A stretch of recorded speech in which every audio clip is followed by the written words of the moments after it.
Our lead story tonight, well, the Prime Minister's South outreach. He was both in Hyderabad and Chennai. In Hyderabad, he was at the Indian School of Business. He also addressed a rally there. The Chief Minister, KCR, was in Karnataka meeting Kumaraswamy and Devi Gowda as part of his national outreach.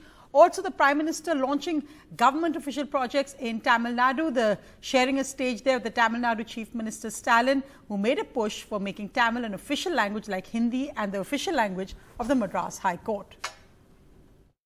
Telangana के लोग देख रहे हैं कि एक परिवार को समर्पित पार्टियां A politically charged environment where both Prime Minister Modi and Telangana Chief Minister K. Chandrasekhar Rao indirectly took potshots at each other. In KCR's home turf, Prime Minister Modi accused him of corruption and family politics. Telangana के लोग देख रहे हैं कि एक परिवार को समर्पित पार्टियां जब सत्ता में आती है तो कैसे उस परिवार के सदस्य भ्रष्टाचार उसका सबसे बड़ा चेहरा बन जाते हैं. The Telangana Chief Minister wasn't in Hyderabad to welcome the Prime Minister Modi as per the protocol. Instead, he was in Bengaluru rallying support from the JDS Supremos, the Gowdas. K. Chandrasekhar Rao promised a sensational announcement soon while attacking the Prime Minister, making it clear that he is not the B team of the BJP. हालात बिगड़ता जा रहा है दिन ब दिन. भाषणबाजी तो बहुत होता है, प्रॉमिसेस बहुत किए जाते हैं, लेकिन होता यह है असलियत क्या है. इंडस्ट्री क्लोजर हो रहा है, जीडीपी क्रैश हो रहा है, inflation on the high rise है, रुपया पूरा कंप्लीटली गिर गया है, never before in the history. देश के युवाओं को, देश के बुद्धिजीवियों को, देश के जर्नलिस्ट भाइयों का ये फर्ज बनता है कि भारत बदले, जरूर बदले और जरूर बदलेगा. The Prime Minister also visited Chennai with his party organizing a road show. Even though it has a negligible presence in the state, it won only 4 seats of the assembly seats last year.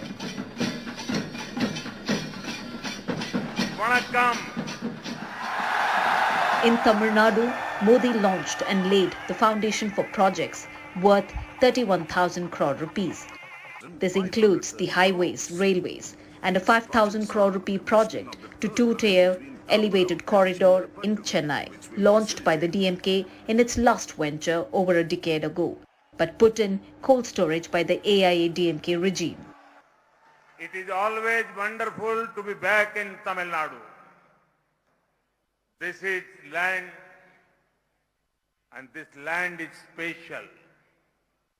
The people, culture and language of the state are outstanding. We have gathered here to celebrate yet another glorious chapter of Tamil Nadu's development journey. M.K. Stalin, Tamil Nadu Chief Minister, has always been vocal about the Hindi imposition by the BJP Supremos, and on a couple of occasions he has directly warned Home Minister Amit Shah on how the imposition of Hindi tactic won't help them win Tamil Nadu.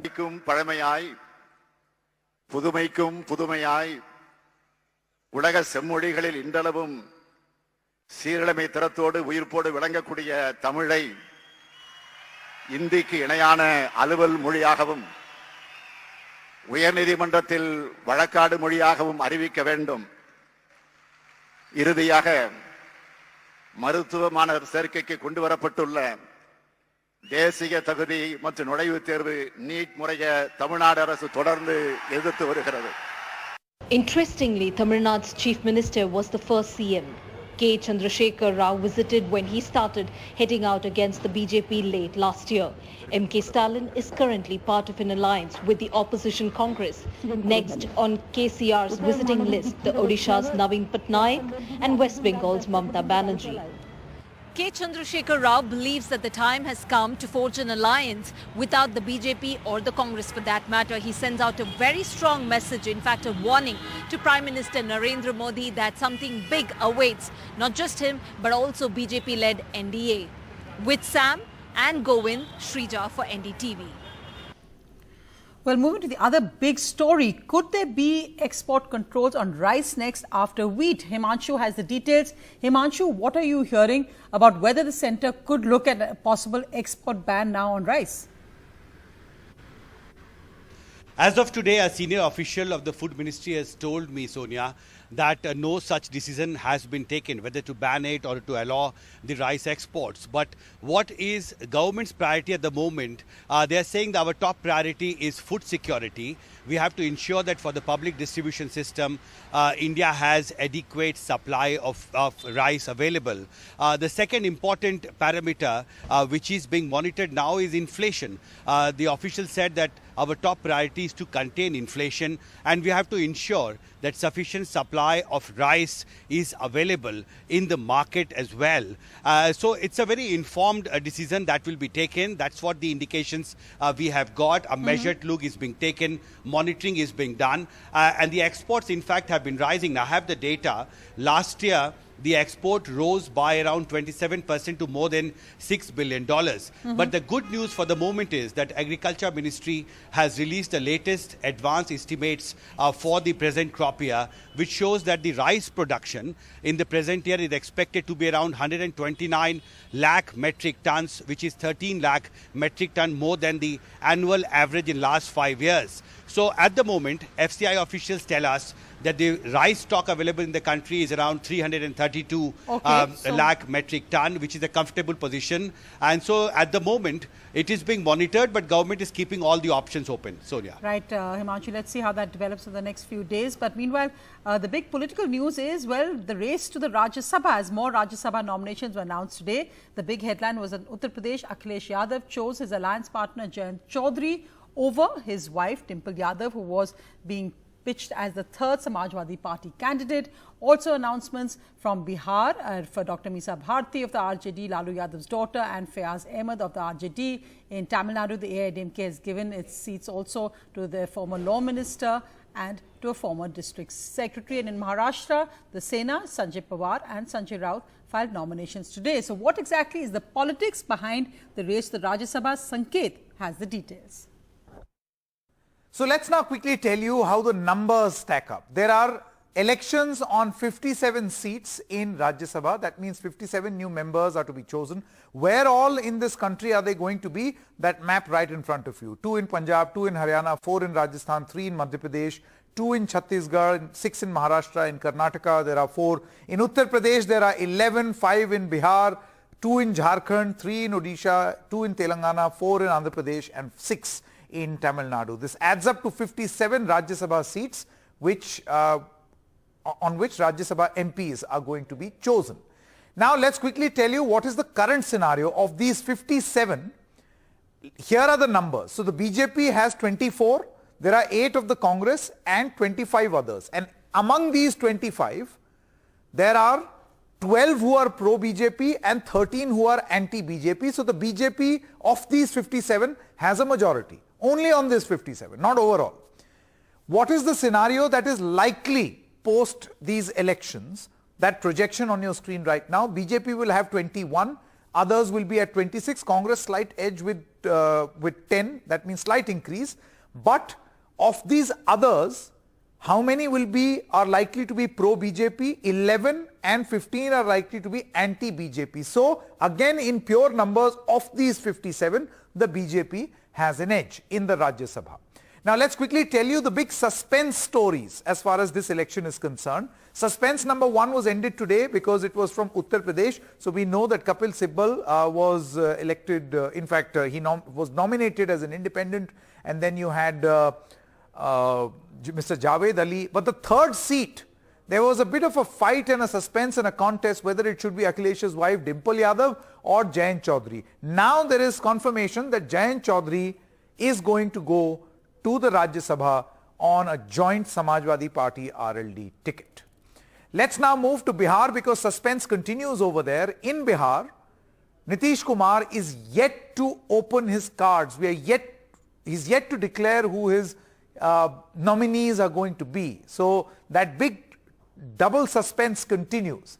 And the problem over here is that the lone minister in the Modi government, from the JDU, Mr. RCP Singh is really hoping against hope that he gets chosen and he gets nominated. So far, Nitish Kumar has not done that, and the last day is the 31st of May. So will that decision be taken by Nitish Kumar, or is Nitish going to decide something else? So the suspense as far as the race to Rajya Sabha in Bihar continues. Thanks so much, Sanket. Meanwhile, the political action regarding centre's investigative agencies being used against opposition leaders continue. Today in Maharashtra, ED raids against Shiv Sena Minister Anil Parab. Now, he's a minister considered very close to Chief Minister Uddhav Thackeray. There were raids at 7 places. The ED claiming that this is because of alleged disproportionate assets like immovable property. Sanjay Raut said the government is using the ED to create instability. Also, Karti Chidambaram, Congress MP, questioned today by the CBI for hours over what he says are most bogus claims. Karti Chidambaram, Congress Lok Sabha MP and son of former Union Minister P. Chidambaram, questioned by the CBI for over 10 hours on Thursday in the alleged bribe for visa case. The Delhi court had earlier said Karti cannot be arrested without a notice, and if the CBI plans to arrest him, he must be given a notice 72 hours in advance. This is a bogus case, it's a bogus investigation. Are you satisfied with that, the way agency is treating you? There is nothing to, they always treat me with courtesy, but there is nothing to ask me. That's the whole point. Sources in the central agency say Karti was confronted with his chartered accountant Bhaskar Raman, who is in the custody of the agency. CBI questions Karti Chidambaram for 10 hours in the bribe for visa case. Karti facilitated work visa for 263 Chinese nationals in lieu of 50 lakhs. Karti received 50 lakhs as bribe for work visa through his associate Bhaskar Raman. P. Chidambaram was the Union Home Minister when Karti facilitated visas. Role of P. Chidambaram and then officials of Home Ministry also under the scanner. Taking cognizance of CBI's case, the Enforcement Directorate has also started its own money laundering probe into the bribe for visa case against Karti Chidambaram and others. From Delhi to Maharashtra, the Enforcement Directorate also carried out searches at the premises of Maharashtra Transport Minister Anil Parab in a case of alleged money laundering. The agency accused Parab of investing his illegal wealth in immovable properties in the state. ज्या प्रकारचे आरोप अनिल परब आणि आमच्या इतर सहकाऱ्यांवर लावले जातात ED कडून त्यापेक्षा गंभीर प्रकारचे गुन्हे भारतीय जनता पक्षाच्या लोकांवर आहेत. पण त्यांना कोणी हात लावत नाही. In the money laundering case registered by the Enforcement Directorate against Karti Chidambaram, the Congress leader has obtained interim protection from arrest at least till May 30, while the Central Bureau of Investigation has again called him for questioning on Friday. With camera person Kanan Patra and Sunil Singh from Mumbai, this is Arvind Gunasekar for NDTV. Well, moving now to other news, Navjot Singh Sidhu, ex-Punjab Congress chief, currently in Patiala jail, but he's got a special diet and a new job. Ghazali has details. So, Ghazali, much interest in the diet that's been given to Navjot Singh Sidhu because it includes exotic fruit like kiwi and also chamomile tea, sorted vegetables. So, how is a prisoner getting this kind of diet? See, this is unusual circumstances for the jail warden or the jail superintendent as well. But since this diet has been approved by a health board which was constituted by the Patiala court, so this is a court recommended and court monitored diet which was approved by a health board which took the health test of Mr. Sidhu. So besides that, Mr. Sidhu is working as a assistant clerk, or as we call it munshi, in the jail, but he'll work from his own barrack, and he will not be allowed to move outside due to security concerns. But for the first 3 months, he will not be getting any pay. He will work without pay for the first 3 months, and his daily timetable or routine starts early morning at around 5:30. And his food, whatever diet chart has been approved by the court, is creating a lot of social media buzz. But his wife has come out to defend it, saying that this is not something special, but he used to have it even before going to jails. Even in his daily life, this was the diet plan which he was having before going to the jails. And as far as health condition is concerned, he is having a problem of vein blood clotting, and due to which the 3-member panel of the health department monitored him, and that's after which this diet was approved. Right, Ghazali, thanks so much for that update. So, lactose-free milk, etc. Can imagine it being a problem for the jail warden of Patiala Jail. Thanks so much for joining me. But let's go across to what's happening in business, and a huge pay hike for the Infosys CEO. Priyanshi has the details. Well, Sonia, it's appraisal season and Infosys CEO has gotten a big fat hike. Infosys CEO Salil Parekh will be paid 79.75 crore per year after shareholder approval. This also marks an 88% hike from his previous 5-year term salary, which earlier stood at 49.68 crore per year. Infosys justified the fat hike, citing industry-leading growth in recent years. Now let's break down this big salary number of 79 crore. 52.3 crore of this salary is on account of stock options exercised. There's a fixed pay of 5.69 crore and 38 lakh in retirement benefits. The salary also includes a 12.62 crore part of variable pay. So 83% of his salary is tied to stock options.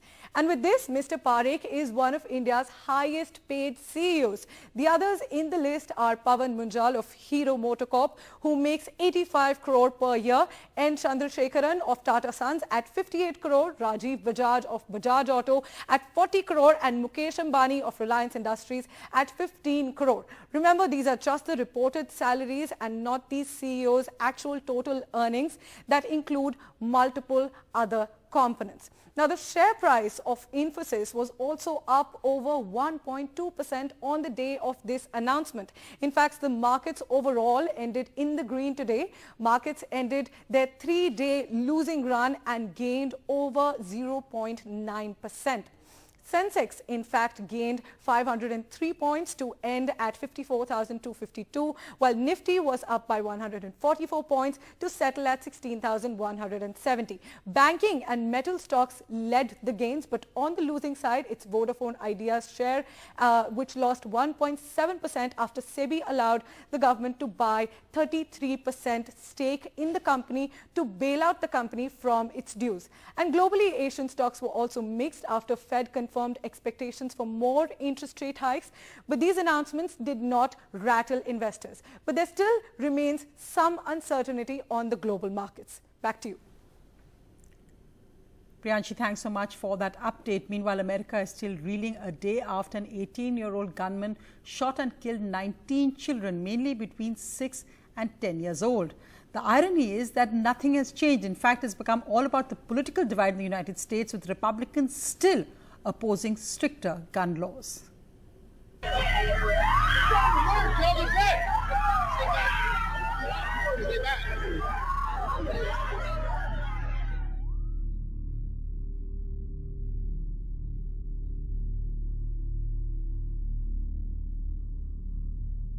The 18-year-old Texas shooter Salvador Ramos was in a standoff with law enforcement officers for about 30 minutes after firing on students and teachers, according to reports. Footage has now emerged showing the panic-stricken parents of the Texas school children screaming at law enforcement to enter the school. As young children and parents cried and held each other,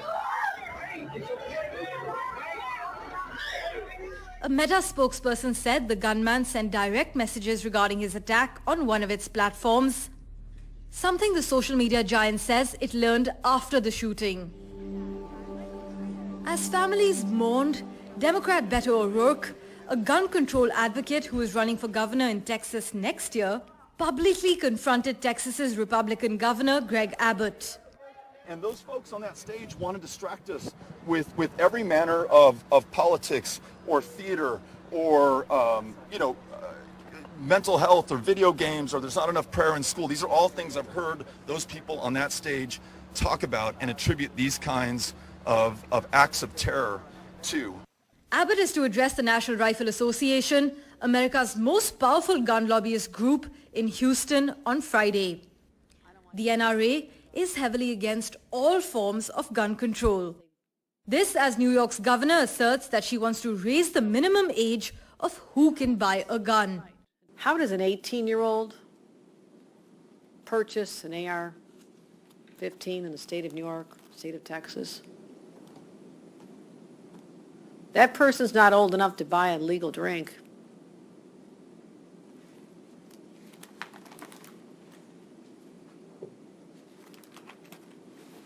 I want to work with the legislature to change that. I want it to be 21.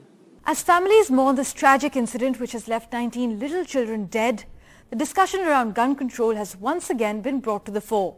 So far, Republicans have offered thoughts and prayers, but not gun control to stop the killings.